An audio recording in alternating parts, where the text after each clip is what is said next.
bit of context what this is about. Basically, I gave this talk at a Friday morning coffee shop type of thing that we do called TGIF. If you wanted to have a bit more of an idea of what that is, here are ways to get that. And basically what happened is some people missed the talk and they said, please can I have a recording? At one venue, the electricity failed, and so people didn't get to see the slides and the video clips. And so, this is basically then what you're going to see on my slides. What you are going to hear is me speaking in a freestyle and unpolished way. Do I need to give other disclaimers? Obviously, all the photography, all the imagery, all the video clips are not mine. There are spoilers certainly for number 9. The timing of this talk is number 9 has just come out a few weeks ago. Let me dive straight in. Some of the things, just for lack of time, that are out of scope for today. First of all, everything to do with the cinematography. One could speak so much about this wonderful, amazing achievements that Star Wars movies have made each in their time. Not going there today. Stuff outside of the main films. There's a lot more to the Star Wars canon than that. There's also debates about what is canonical or not. I'm going to just stay with the 9 main films, largely because that's what I've seen. So no Baby Yoda stuff and things like that. Also not going to really go into the huge cultural impact that Star Wars has had. And how it's just so much ingrained itself into our collective memories and psyches, perhaps even. So just to give one illustration, if you were to go and wear this anywhere in the English-speaking world, people will probably know what this is about, and a reference to, actually, if you were to go and wear this anywhere outside of the English-speaking world, chances are people will not only also know what this is about, but probably be able to guess what the writing is about. Here's another illustration. I gave this talk on Valentine's Day, and so here is my tribute to Valentine's Day, something pink and fluffy. And the point is, even if I totally change the context on you and then play something like this, you'll know what it is about, even out of any context. Or how about this one? Yeah, so just the huge, I think, recognition value, even just in terms of the sounds that have come out of this this franchise. Also not today, all sorts of debates and theories, of which many abound. Episode 8 versus 9, and in what way they were pulling in different directions, and which one we prefer, and whether to love and hate Star Wars as a whole. And that seems to be certainly the 2 options that people frequently choose. And inevitably, I'm going to leave out some stuff you're expecting, so apologies in advance. Also not today, Star Wars as a religion. One could talk a lot about that. Also not today, perhaps superficial similarities with Christianity or perhaps any other religion. So, for example, one could say, was there a virgin birth? Because Anakin's mother says there was no father.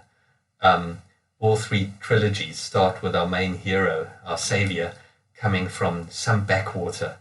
Can anything good come from Nazareth? There are sacred texts, certainly in the last 2 movies. So one could go there. It may be somewhat meaningful to go there.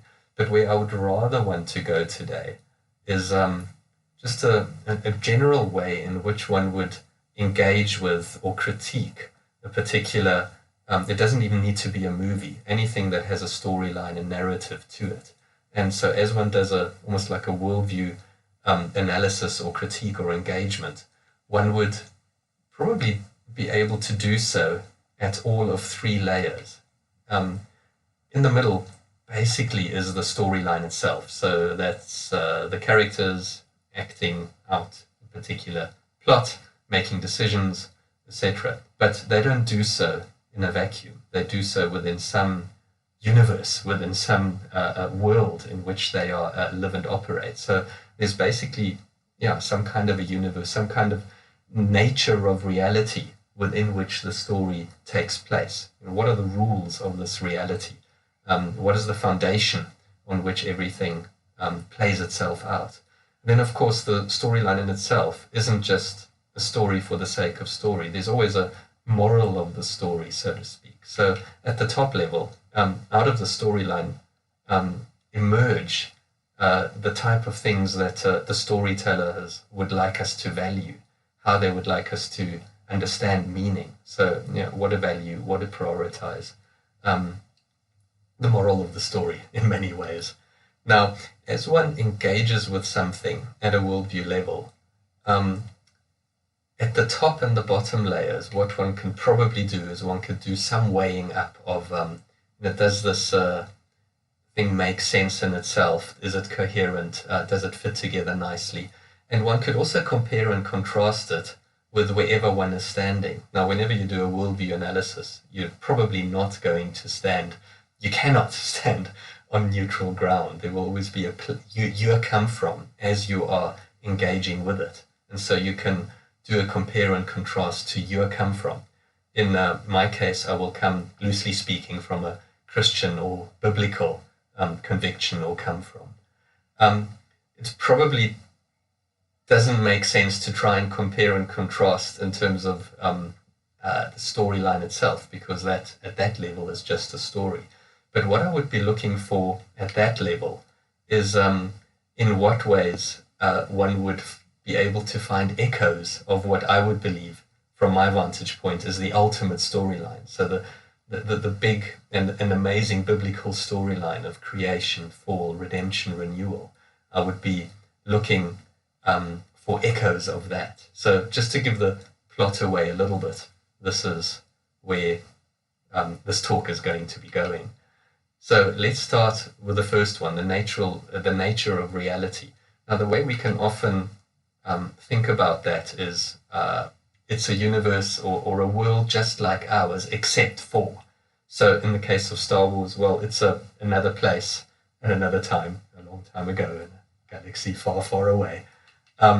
These people obviously have hugely more advanced technology than the type of technology that we have, if you think of all the stunts that they're able to pull off, including hyperspace and everything. So very much much more advanced technology. And what's also just so fascinating about Star Wars is how it's really been able so well, so effectively to create a total universe of all sorts of planets and all sorts of beings and all sorts of languages, although for our viewing convenience, everybody does manage English pretty well. And then, of course, we do need to talk about the Force. That's certainly something very central to that layer at which we would look at a narrative. So in terms of the Force, it may be good to have Ray explain that to us. So this is a movie clip from the 8th movie. Luke is training Ray in the ways of the Jedi. Reach out with your feelings.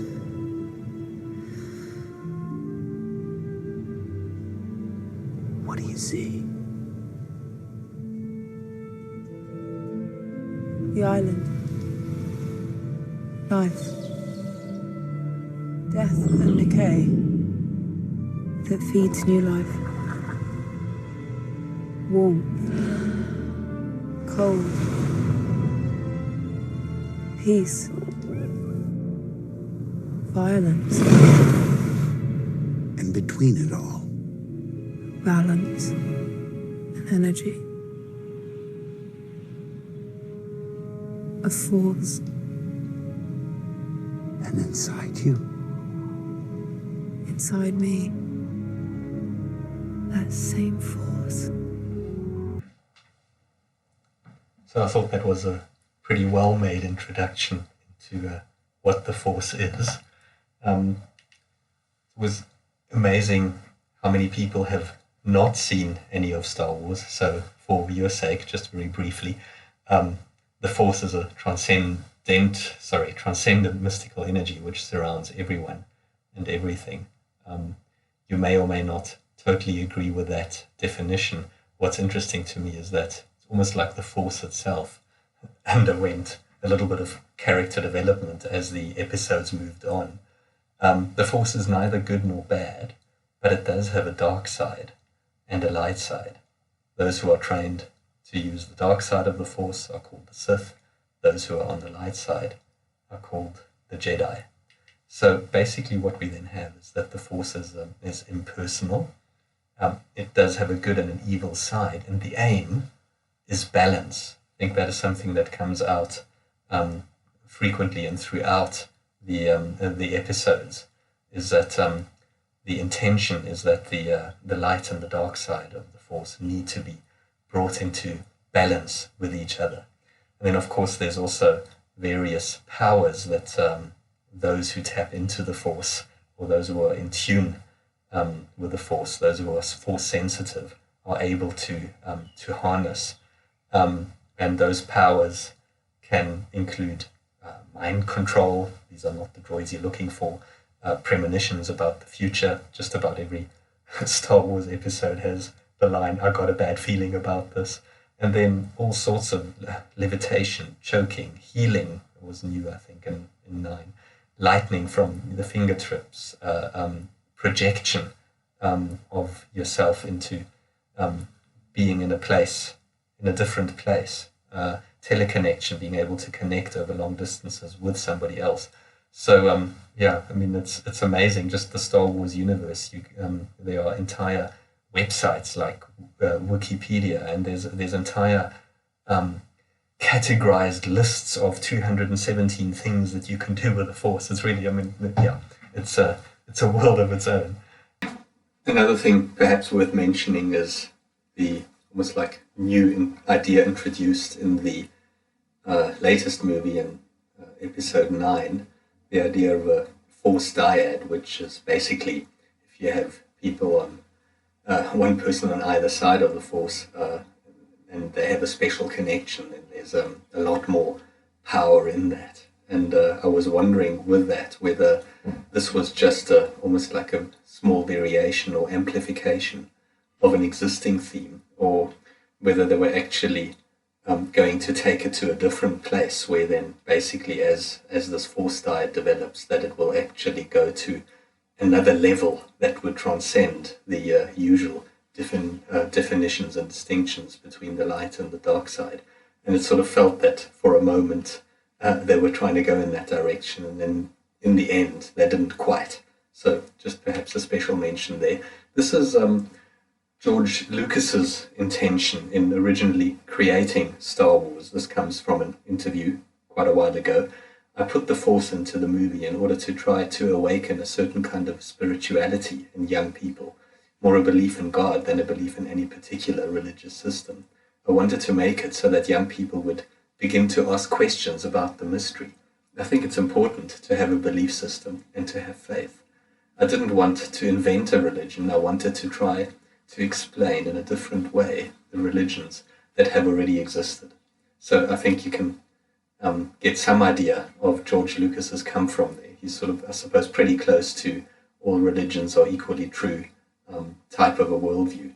But that religion certainly has some value and importance in human life. There are ways in which almost like the Force is struggling with an identity crisis in itself, I thought. So one is this idea of to what extent does the Force flow through us, and to what extent do we use it? So the Jedis will keep emphasizing that we should not try to control the Force. We do not own it. But then inevitably even the good guys end up at key moments using the Force.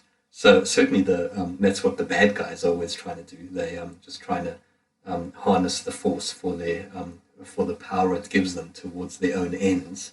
But even the good guys, use the Force, Luke, end up just almost like starting to use the Force as a commodity. And certainly by the time you then get into some of the the add-on products and the merchandise and the computer games. Think of any Star Wars computer game. Okay? You will just press the Force button. It just becomes a total commodity at that point. Another interesting dynamic, of course, is that on the one hand, the aim is to bring the light and the dark side of the Force into balance. But on the other hand, we and the storytellers and what they want to invoke in us is everyone wants for good to win out. Both sides of the Force do want to win over the other, but as I said, even the storyteller in the end actually wants us to support the good guys. We never find when the good side is up that our heroes might reflect, oh goodness, there's imbalance in the Force. I think we should do a little bit of evil right now to restore the balance. We don't find that. So in the end, even the storytellers aren't quite true to the nature of the Force. I don't know if midichlorians need a mention. That has been a sort of a much maligned addition in episode 1, basically setting up a myth and then destroying it by trying to explain the Force in naturalistic terms by the count of midichlorians that you have in your blood. So basically this desupernaturalizing the transcendent in some ways. Also, of course, didn't gel, but as I said, got a lot of flack for that reason as well. Just an aside to some of my church friends, I'm wondering whether in some corners of churchianity we don't understand the Holy Spirit a little bit like the Force and try and use the Spirit almost like a commodity as well. And just our understanding of the connection between our thoughts or our words and the movements of reality around us. So can we call things or speak things or think things into existence, or do things actually work a little bit different? One video that I saw, you can get it on YouTube, which I'm not going to play to you because it will inevitably offend some people, is of one of the big preacher men doing his thing on stage, and he's waving his arms about and wildly gesturing, and people are falling over. And then somebody went and edited that original video clip and added some Star Wars effects into it. So they put a lightsaber into his hand and they allowed the lightning bolts to come out of his fingers. And to me, the scary thing about that edit is how suitable the original video was for that kind of editing. And I think that certainly gives us some cause for reflection in terms of how do we see this spirit thing in the real world. Another interesting thing in the universe of Star Wars is the Star Wars idea of no one's ever really gone. So the role of the dead and what it means to be dead. Now, in theory, one would become one with the Force. I think that is a phrase being used. But in practice, what we have is the dead are essentially reappearing as figures, as you see on the in this picture, and they reappear at key moments to help our heroes and guide our heroes and encourage our heroes in their ongoing quest. And then what was interesting in the latest Star Wars movie, and I can't play you any video clips because that movie isn't out yet, but it almost introduced, I don't know, was it a form of ancestralism almost, the idea of 1,000 generations live in you now, Rey is told. There's that scene where she meditates, closing her eyes and saying, be with me, basically to know that all the Jedis of the past are with her in this. And then, of course, she eventually hears all the voices of the Jedi of the past, and they say things like, every Jedi who ever lived lives in you. In the final confrontation scene, Palpatine goes, kill me and my spirit will pass into you. As all the Sith live in me, you will be Empress, we will be one.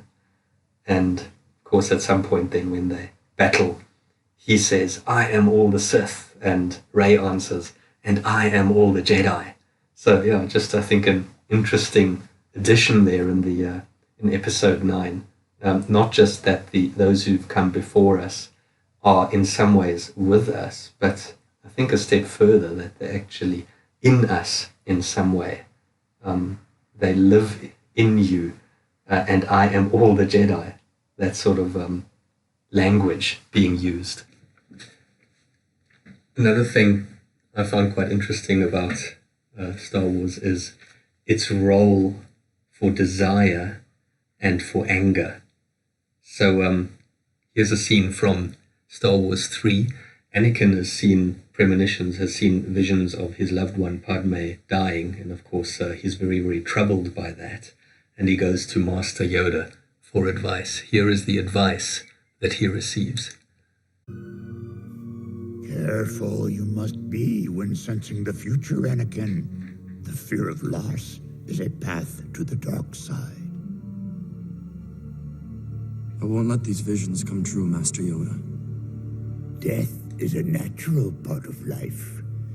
Rejoice for those around you who transform into the Force. Mourn them, do not. Miss them, do not. Attachment leads to jealousy. The shadow of greed, that is. What must I do, Master Yoda? Train yourself to let go of everything you fear to lose. Okay, so there basically the little green fuzzy one is giving Anakin advice straight from the Buddhist textbook. And it is a very powerful idea, isn't it? The idea of desire is actually part of the problem. It's what leads to the dark side. And what we need to do is we need to let go of everything we fear to lose. We need to overcome our desire. We need to transcend our desire. That is a very, very powerful idea. It's probably one of 3 powerful ideas that is swirling around in the universe about desire, about our thirst. So 3 big ideas, competing ideas about what to do with our desire. The first one, we've just heard it, is the Star Wars idea, or the Yoda idea of deny your thirst. The second one would be the idea of obey your thirst, very prevalent. And the third one would be transform your thirst, or take your thirst to the true source. Now, all 3 of these ideas, I think, are very powerful. You will have probably heard all 3, felt the pull of all 3. Even in church circles, I think, you may have heard all 3. But, what if that top one is actually the one that's really helpful? What if that top one is the one where we should be attempting to go? And then similarly, in some ways, what about Star Wars' role of anger? Here's a clip from Star Wars 6. In this clip, Luke is busy watching all his buddies being wiped out in an ambush by the evil guys. And Luke is very upset, distraught, angry about that. And see how that plays out. The hate is swelling in you now. Take your Jedi weapon. Use it. I am unarmed. Strike me down with it. Give in to your anger. With each passing moment, you make yourself more my servant. So that's very well done, isn't it? Just the the fix, the catch-22 that Luke is in. That as soon as he's angry about the evil, it becomes a path to the dark side in itself. So anger itself makes him part of the darkness. But then, of course, if he's not angry, if he does not resist in any way, then he'll be wiped out anyway. So it's a real fix that he's in. I think it's very well played out in the scene. But the question to ask, I suppose similarly to the desire question, is that actually the right or the best understanding of anger? Is anger always necessarily something that leads to darkness? Or is it meaningful to speak of a right kind and a wrong kind of an anger? Is it meaningful to speak of an anger that is helpful or even constructive as a temporary response to a temporary issue? So if, for example, somebody were to try and harm one of my children, and my anger will actually jolt me into the right response of protecting them, isn't that a good thing? Again, as a temporary response to a temporary problem. And so perhaps similarly to the three big ideas on desire, perhaps there are also three big ideas on anger in our universe. One is this one, that basically I need to suppress my anger. The second one would be give your anger free rein, just let it all hang out. And the third one would be, well, discern it well, use it constructively, be wise about it. And again, you can have a guess as to which one I would recommend or I would commend on that. That was the bottom layer, the nature of reality. Let's move on to the middle layer, the storyline itself.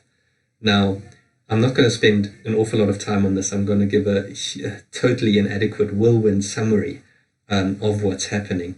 Basically, I mean, I don't want to, if you haven't seen the movies, I don't want to spoil it for you too much. And if you have seen them, well, then you know the whole gambit already anyway.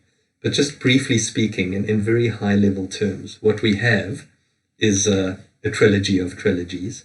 And in each trilogy, we have a main character, and we follow that main character, and we observe their choices and the consequences of their choices. And so let's start with the first trilogy. Anakin grows up in some backwater, is introduced to the Jedi, grows well in the use of the Force, but isn't able to save his mother, and that is a key defining moment in his life. He did not have the power to save his mother.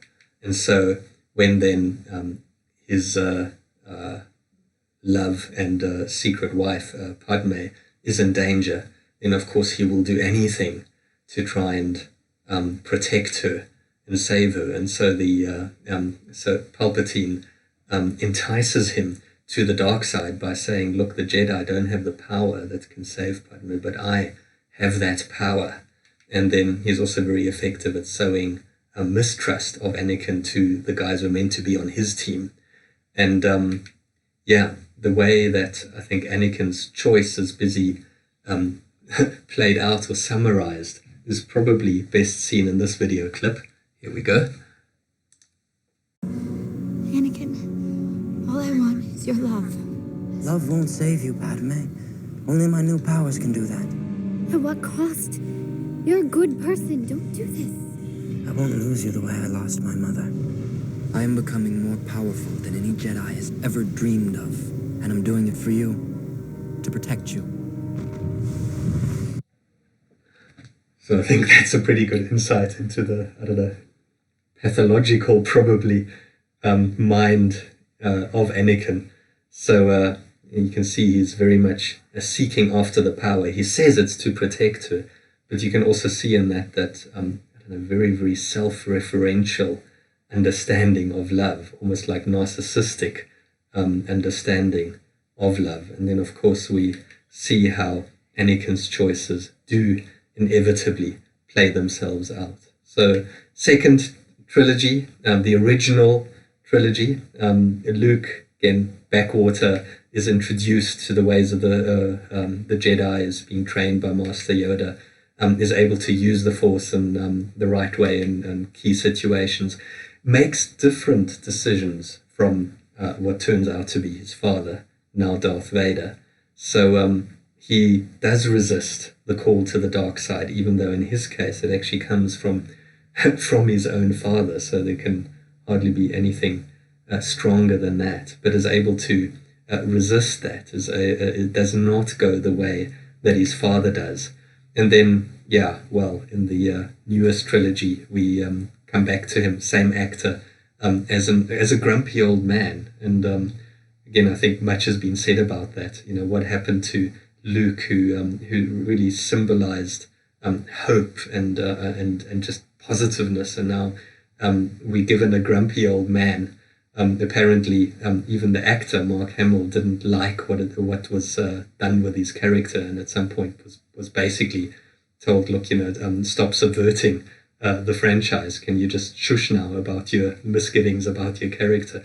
But even so, I think the character in some ways comes right again. So he's able to pitch up, or be seen to pitch up at the right moment. He does train Rey, and so that's the story of Luke. And then the story of Rey again grows up in some backwater, escapes, is introduced to the ways of the Force, has then this very special connection with Kylo Ren, and a very, very powerful connection in which they're even able to make contact over long distances, is trained in the ways of the Force by Leia, and again I think makes good decisions, is very much tempted by Kylo Ren to join him in probably not in the dark side, but in this other, let's just rule the universe together type of thing,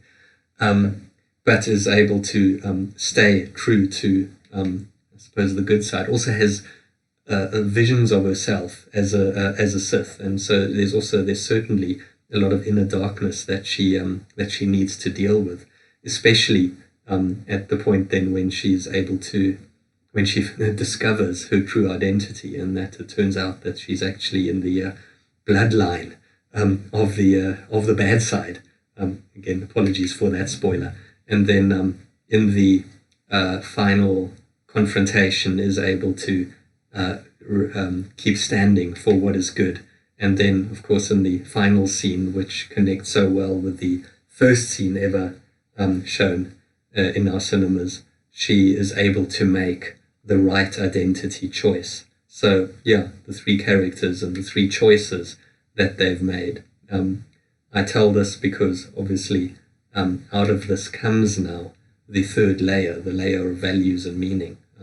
What is it that the storytellers would like us to value, and what they would see as the meaning of things?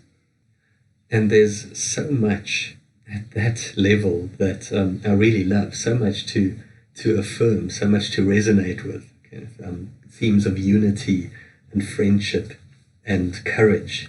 In the latest one, number 9, Poe asks Lando, sort of the hero, one of the heroes from the previous generation, asks, how did you do it? Defeat an empire with almost nothing.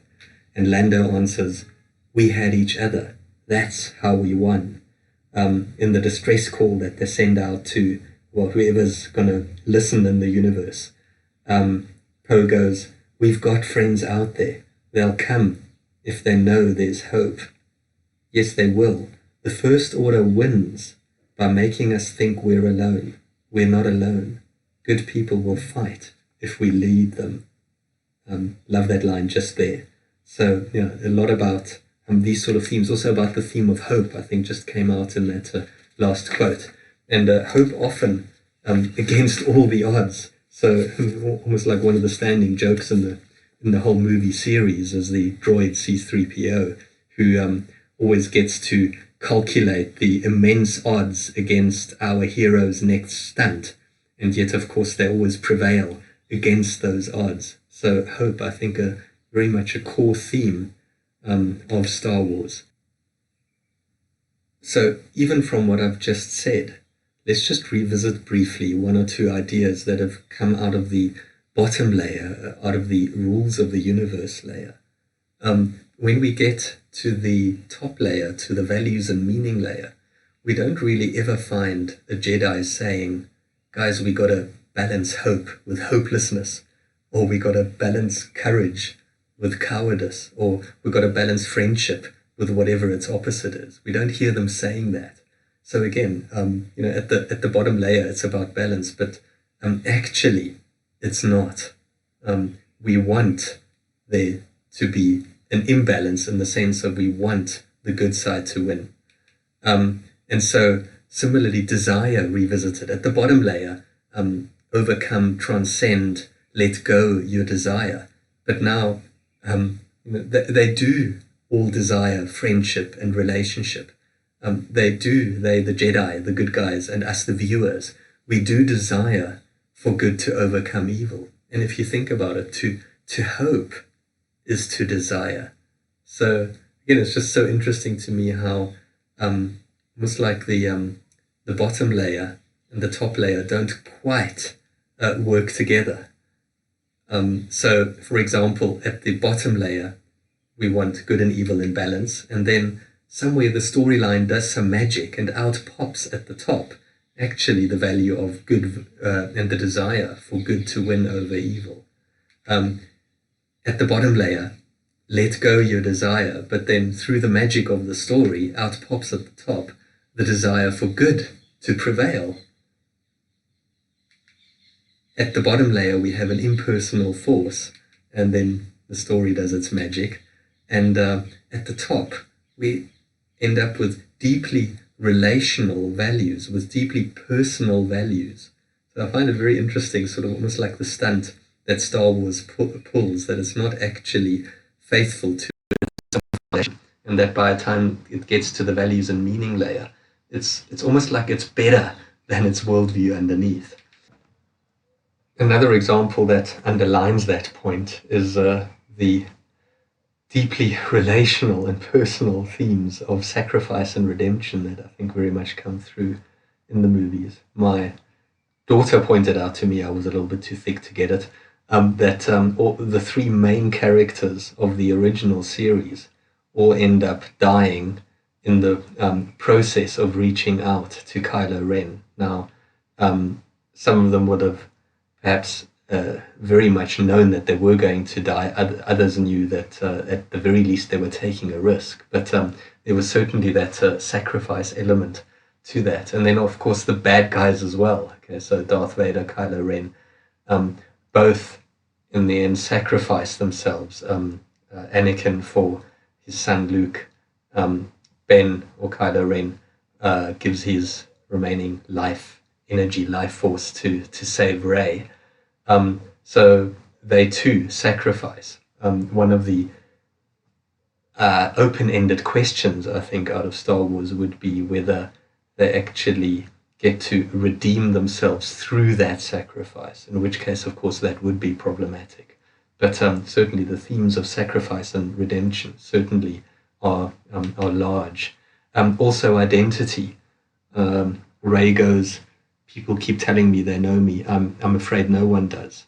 Leia tells her, Rey, never be afraid of who you are. And, of course, Rey gets to discover that she is in the bloodline of the bad guy. And but Luke, at some point, if I remember correctly, tells her something like, Rey, some things are stronger or thicker than blood. I really love that line. The idea that what your heritage, what your bloodline, what your family come from isn't the thing that ultimately needs to define you. I think that is something that we think very much need to hear. And then along with that, also the very powerful theme of adoption, the fact that Rey is known and invited in. So Leia knows Rey's bloodline, she knows her come from, and yet invites her in, yet trains her up to be a Jedi. Leia believes that Rey's come from does not need to be Rey's go-to, that your past does not determine your future. And I love the echoes of the ultimate storyline in that. So think of specific stories like in John 4, Jesus talking to the woman at the well, talking to someone who is shunned by all and yet invited in by Jesus. Or think of the overall gospel storyline. Okay, God knows about our sinful and very problematic past, and yet he invites us in. And perhaps even also the idea of Rey being sought out more than she seeks. Analogously, God seeking us more than we seek him. And so, just also the idea of the problem is within us. heritage, track record, whatever. The answer is outside of us, but we are invited in. Now, the Star Wars storyline, I think, stops short of a more explicit understanding of concepts like sin and forgiveness. But I suppose in its defense, if you build a reality on an impersonal universe, then perhaps sin and forgiveness don't quite make sense, because sin and forgiveness are very much relational realities. And then, as we know, through that adoption, Rey is able to make the right identity choice at the end.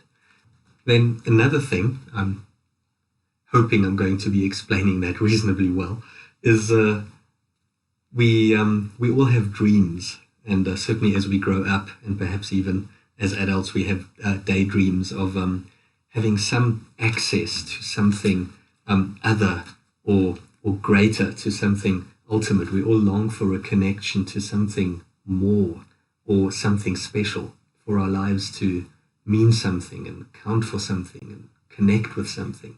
So whether that's a higher knowledge or experience or power or significance, in Star Wars it's the Force. And we long for this in two different ways, in two opposing ways that don't seem to go together. The first way is that of democratized access. So the idea that anyone really has access to that other with the right ritual or formula or knowledge or training or attitude or whatever. And it's interesting to me, I just sort of had a look at some of the highest grossing movies of all times. Some of them go there, not too many. So I'm wondering whether, for example, The Matrix would go there. Yes, there's Neo, the one, but anybody who would be willing to question that what is being presented to their senses is whether that is reality. Anyone who's willing to question that would probably be able to escape from that. Or Avatar.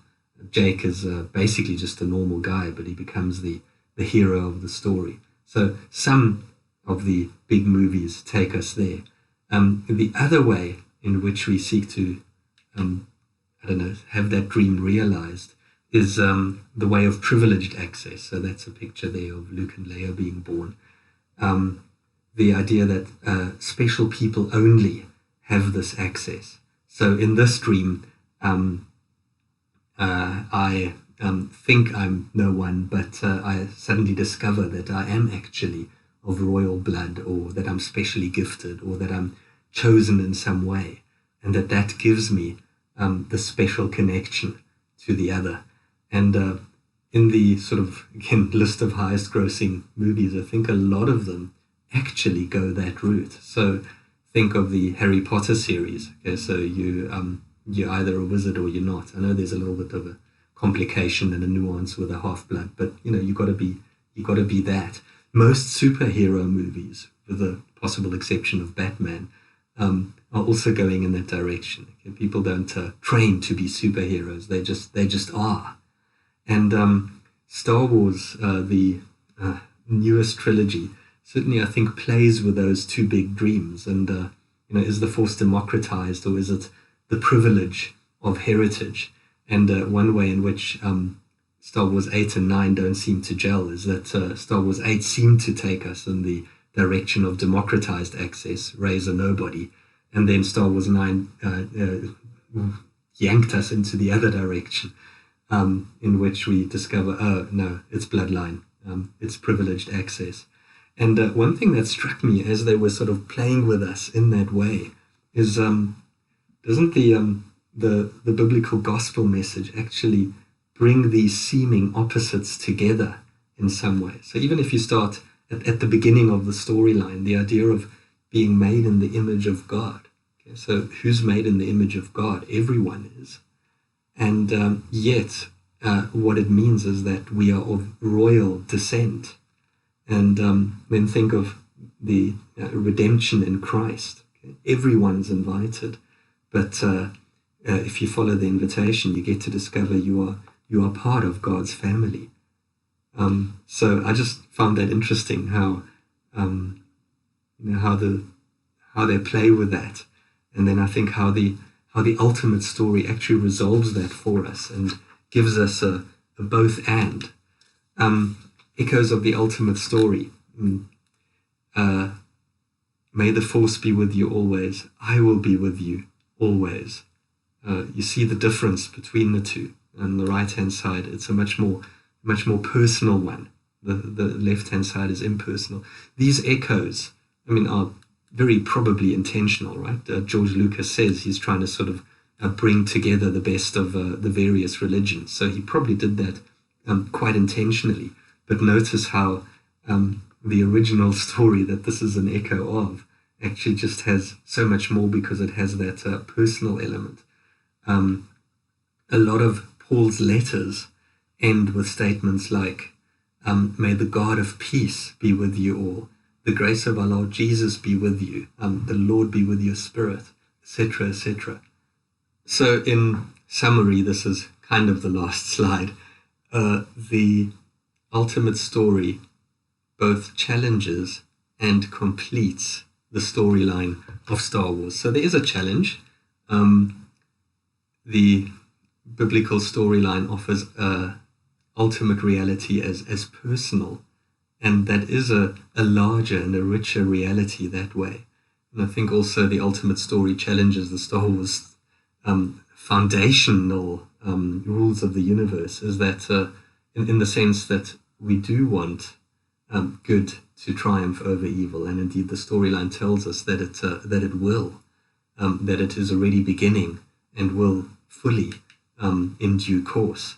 But in so many ways, the ultimate story also completes the Star Wars narrative. So think of the theme of hope, and then the Bible's theme of eternal hope. Think of the very deep theme in Star Wars of community and relationship. The ultimate story holds all our noble values and good desires. So it's almost like the ultimate story would offer a proper home for some of those good values that Star Wars is after and is portraying for us, is commending to us, but can't quite fit on its own worldview foundation. Here we might have a storyline that actually offers us the proper home that is big enough to hold all our most noble and relational values. Then, of course, the idea of identity, also the concept of we're all invited in, and the invitation that goes with it. There's just so that's, I suppose, one of the reasons I love Star Wars is just for its echoes and pointers to the ultimate story. We will rock you. So if this were TGIF, now would be time for questions and discussion. Because this is a video, it's the end of the video. I'm hoping you found it in some ways useful.